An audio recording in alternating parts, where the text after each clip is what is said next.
Have you been trying to find ways to leave your 9 to 5? Maybe you've spent hours upon hours scrolling on Instagram or TikTok or YouTube, and you're looking for a career change. You're looking for ways to make more money but get to do a little bit less. And somehow, some way, you stumbled upon the idea of real estate. Maybe you've been thinking about becoming a real estate broker, or maybe a real estate agent, or maybe even a realtor, because yes, there is a difference between a real estate agent and a realtor. And you're like, I've watched all seasons of Selling Sunset, I've seen Selling Tampa.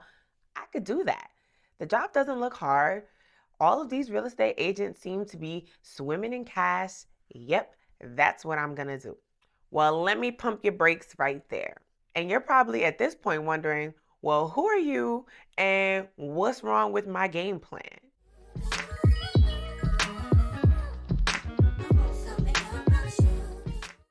Well, if you're new here, my name is Tyanne, but we cool like that, so you could call me Taj.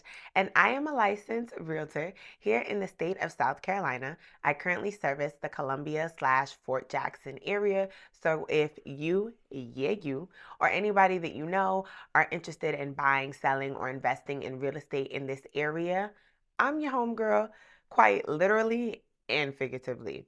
But wait, Taj, I don't live in South Carolina or in Columbia, but I do still have some questions about buying, selling, or investing in real estate. Don't worry, your favorite homegirl still got you because my geographical network expands across all 50 states.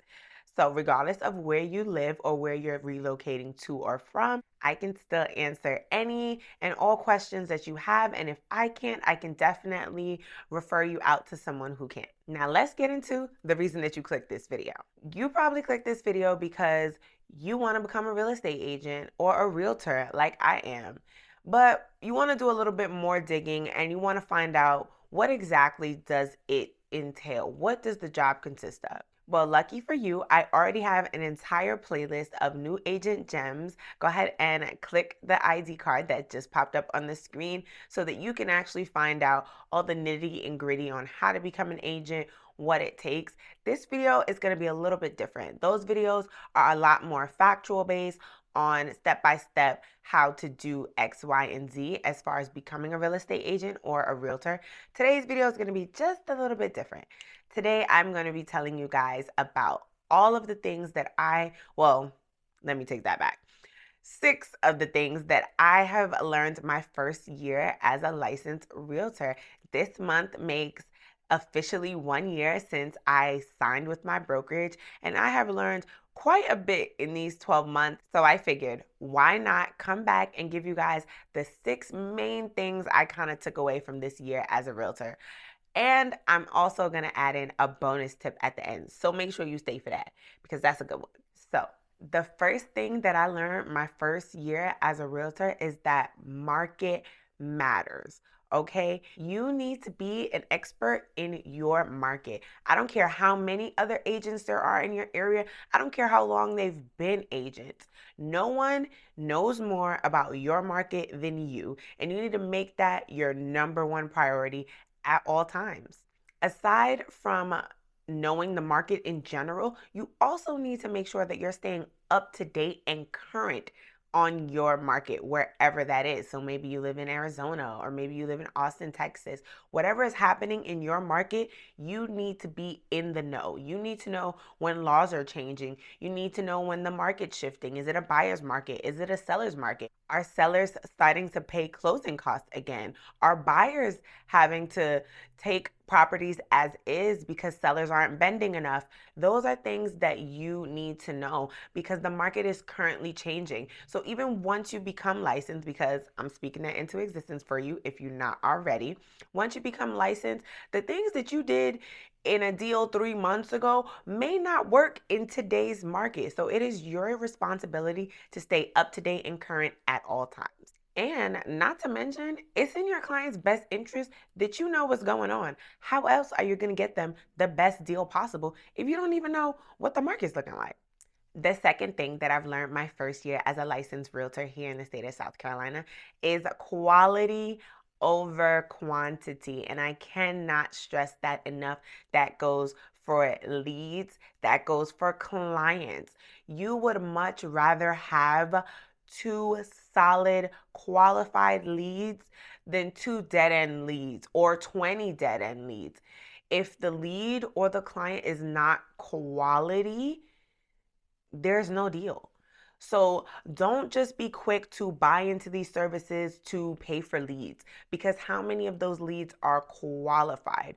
Are they quality lead? Are these people pre-approved? Do these people have good credit scores? Do they have money saved up? That is what makes a lead qualified. That is what makes a good quality lead. And you are better off having just one of those that well, you don't know, no. But one of those that you are more than 80% confident will close than having 10 leads that may close or may not. And just a little tidbit side tip, if you just focus on giving your current clients or your future clients or those qualified quality leads the best service possible, the rest of the deals will come, because you know what's going to happen. Even if you have one client, they don't need to know that you only have that one client. If you are taking the time to really nurture them and walk them through the home buying or selling process and just make the experience as pleasant as you possibly can and educate them along the way, they are going to recommend their family and their friends to work with you. So that is what I mean by pour your all into whatever quality clients and leads that you currently have, and trust that they'll do the rest of the work for you. Word of mouth in real estate is everything. So treat every client like they're your only client, and I guarantee they're going to bring you more clients.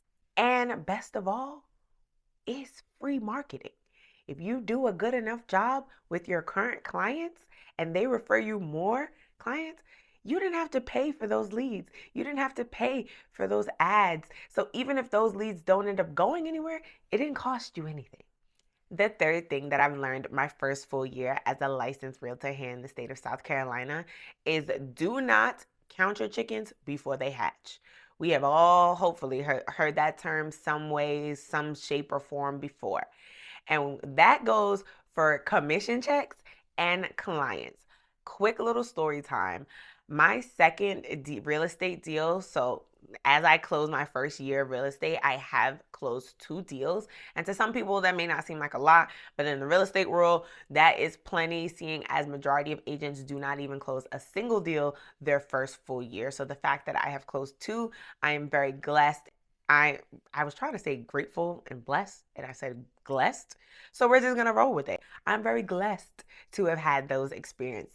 And that second client was actually a lead that I literally just stumbled upon in a grocery store.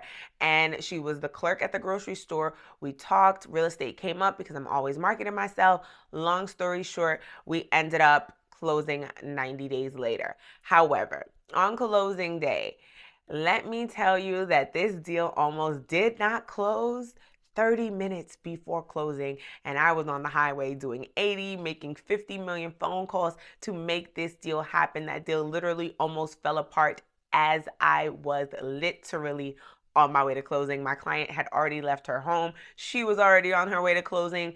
I couldn't tell my client that she wasn't getting this house today. There's just no way. After the 3 months that she's been through to get that far, there was no way I was letting that happen. So I did every single thing and called every single person I could.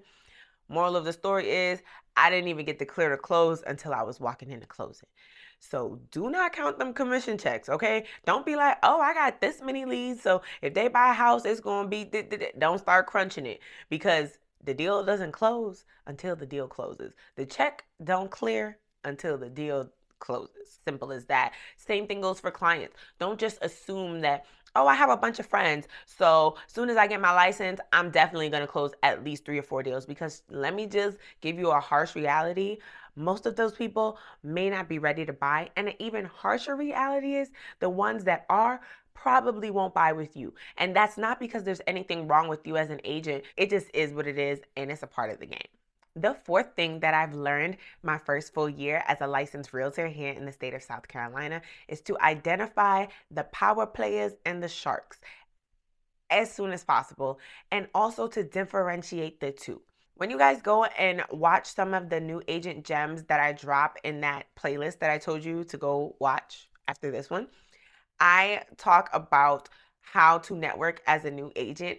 And one of the things is to identify the power players. And when I say the power players, I'm talking the top producers in your area, not just the ones on social media that you don't have any type of connection to, the power players in your area, maybe even at your brokerage. Find out who's the top producing agent and maybe do a lunch and learn, take them out for coffee, book a one-on-one with them, and just kind of pick their brains to find out what tools they use in the very beginning of their career that really helped them get where they are, because I've found that a lot of them laid that ground foundation for success within the first year or two of business. However, the sharks, those are the agents that will kind of do and say whatever they have to do to get the deal to close. Now, disclaimer, that does not mean that they are breaking the law or they're doing anything illegal. But those agents probably are tap dancing in those gray areas of the things that are not illegal, but they're kind of like frowned upon. You get what I'm saying? Those they're bending the rules. They're not breaking them, but there are some agents that will step on toes, and they may not lie, but they definitely will omit certain things. And that brings me right to the fifth thing I've learned my first full year as a licensed realtor. And that is, unfortunately, that there is not a lot of real in real estate. Let me tell you what I mean. So, what I mean by that is that there is not a lot of full transparency in the real estate profession. And when I say that, I'm not talking about between realtors and other realtors. I'm specifically talking about realtors and their clients or leads, because let's be honest, everybody has bills to pay. So people are going to do and say what they need to within the scope of the law to get clients, to get deals, so that those commission checks could clear and so that they can pay their bills. Hey guys, editing Taj popping in, and I just wanted to elaborate a little bit because I didn't really go into too much detail about what I meant right here. So what I mean when I say that those shark agents aren't necessarily being fully transparent with their clients. For example, what I mean is if an agent approaches you and asks you, hey, are you looking to buy a home? And you say, oh, well, I was thinking about it, but I don't really have enough money saved, so I was going to wait a few months. And their first response is, oh, well, there are a bunch of programs that can cut your down payment cost. And if you need any credit repair, I can help you with that. Or I know someone that can help you with that. And although those are true, none of those things are lies. And those are great resources, especially for first-time buyers.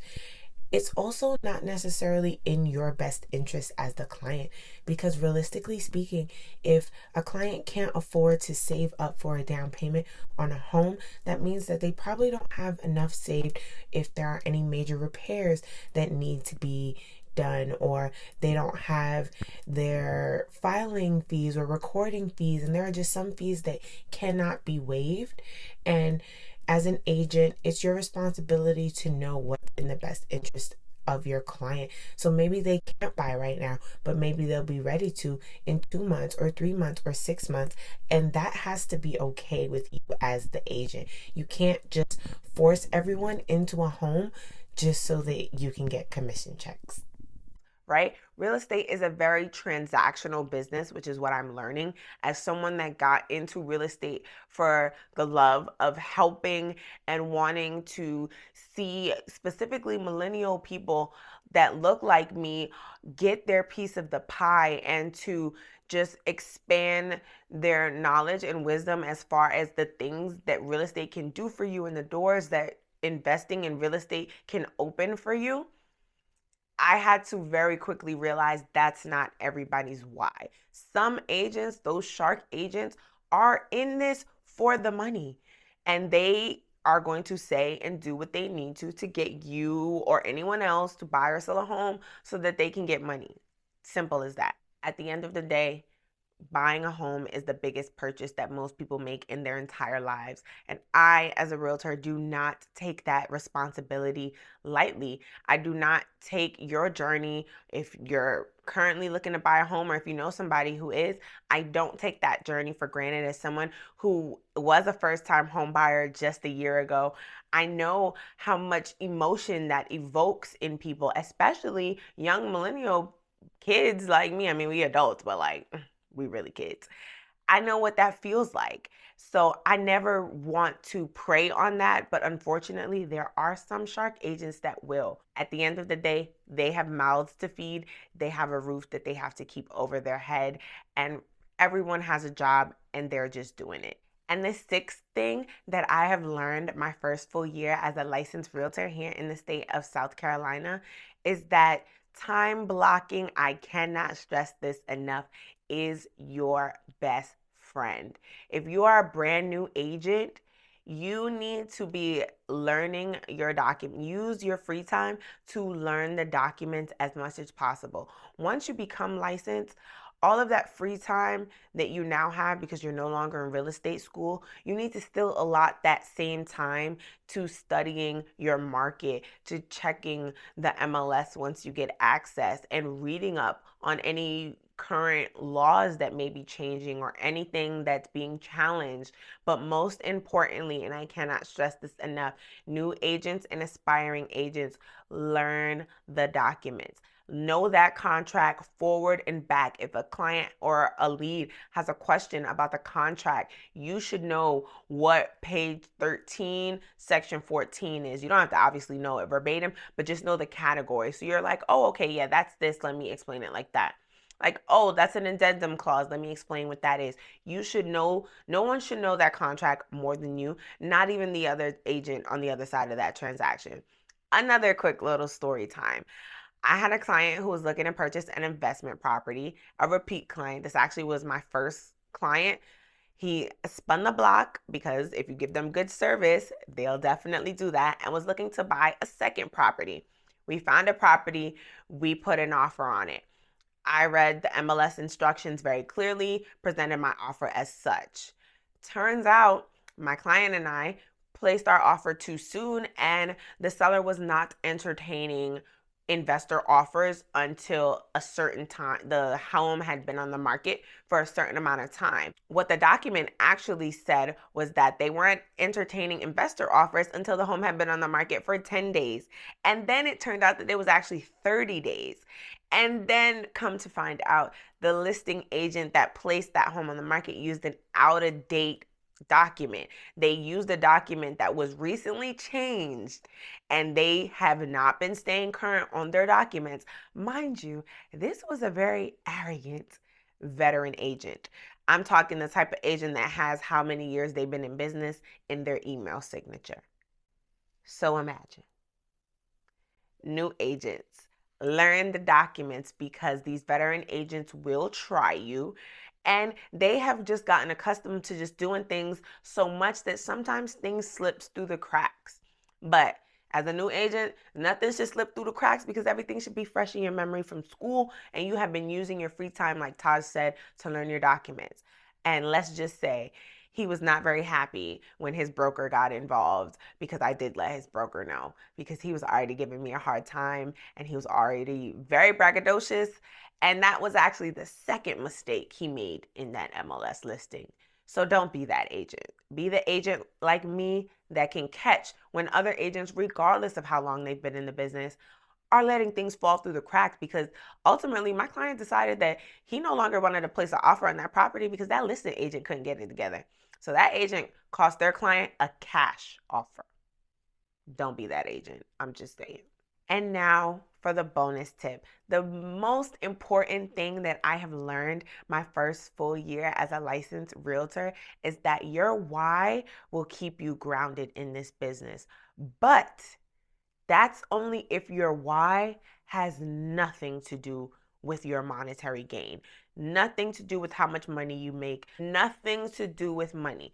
If your why has nothing to do with monetary gain, I promise you it will keep you grounded in this business, because there have been times where I could have watered down myself and my brand as a millennial Caribbean Black woman from Brooklyn, New York, to appease to more clients and maybe even other brokerages, but I chose to stand firm and stand professional in who I am and what my brand stands for and my why. And my why is to help other young adults learn about real estate the way most of us are not taught in school, and to help as many of them as possible get at least that very first stamp in their real estate portfolio. Because, like I said a year ago, I know how empowering that felt, and I cannot wait to help as many young people as possible feel exactly how I felt. If you made it this far in the video, thank you so much. Be sure to give this video a big thumbs up just to let the algorithm know that you want more of these new agent gems. Go ahead and hit that subscribe button to go ahead and become a part of my tribe here on YouTube so that you never miss when I upload more new agent gems. And when that playlist is super long and popping, you want to make sure that you are all caught up. And last but not least, be sure to share this video with at least 2, not 1, but 2. Yeah, I'm giving you homework. But if you're trying to be a realtor, you're going to have homework and late nights regardless. So you might as well get to practicing now. Go ahead and share this video with at least 2 people that you know that they can benefit from. These tips were helpful to you, so maybe they could be helpful to someone else. And until then, I will see you, yeah, you, because you officially stuck with me now. You're part of the tribe, whether you like it or not. So you might as well go ahead and subscribe. But I'm going to see you in my next video. Peace, y'all.